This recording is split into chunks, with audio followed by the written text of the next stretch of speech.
here. Yesterday was Father's Day.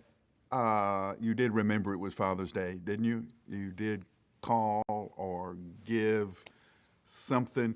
Well, if not, there's still time to do it. If you get it today, you can just say it was late in the mail and you're covered. One of the most interesting passages in the Bible to me is found in Ephesians 6. It's where Paul tells fathers, don't frustrate your children. To me, that is one of the lamest things Paul ever said. I just have to tell you, really, he's going through this great thing on marriage and this great thing on what it is to be a Christian leader. And then all of a sudden he gets to dads and it's like, dads, if you don't mess your children up, they'll be okay. Just don't make your kids too mad and they'll grow up to be okay. What a low, low bar. Then I started doing Kairos.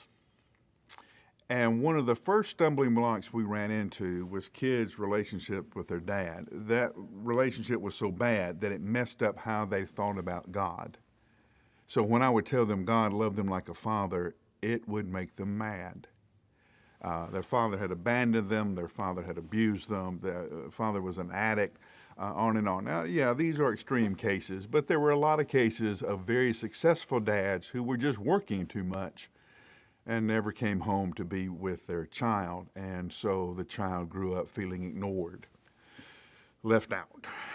So we had to talk about what it means for Jesus to talk about God as Father and how that's a metaphor, a word picture that Jesus was choosing to use. But it also gave me an insight into what Paul was talking about. You see, when I was a little kid, my dad would take me out on Redstone Arsenal on Take Your Son to Work Day. And he would show me all the things that he worked on. And my dad taught the radar system for the Hawk missile. The Hawk missile is a surface-to-air missile, and it works by identifying the target, lighting that target up with the radar, and then taking the missile to the point of where the target is.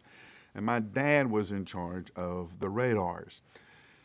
It was an amazing thing to sit down with my dad in front of those oscillating scopes and see him identify a plane that was taking off out of Atlanta or taking off out of Birmingham and track that plane to the point where he could tell where that plane was going and then tell me how he would figure out the angle and the math if he was going to shoot the plane down. Now, he didn't, but he showed me how it worked on the radar. So when I went home, and I started thinking about God and how big God was, then it made sense to me that God had computers and God had a radar. And if God wanted it to rain in Alabama, he would just punch it on the radar and it would rain in Alabama. That made sense to me because he was like my dad, only bigger. Now, that's a perfectly good understanding of God for a 5-year-old, a 6-year-old. It's not for a 63-year-old. But I did understand some things from my dad about God. My dad would be there no matter what. My dad would never give up on me, and I understood that about God from the way that my dad loved me. That's what Paul is talking about. Here's his instructions. Dads, don't make it hard for your children to believe in God as Father. That's what Paul's saying.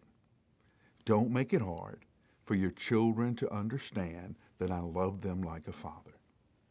That's the goal of a father, to make it easy for their children to believe in God the Father.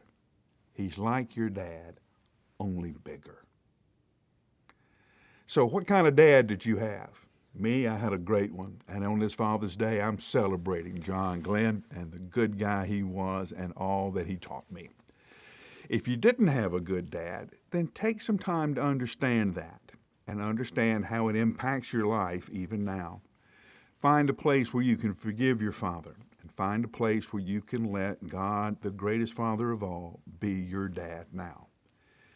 Whatever you need to do on this day after Father's Day, do it so you can be the child of the Father that God the Father wants you to be. I'll give you about 60 seconds to think about it, and I'll see you tomorrow.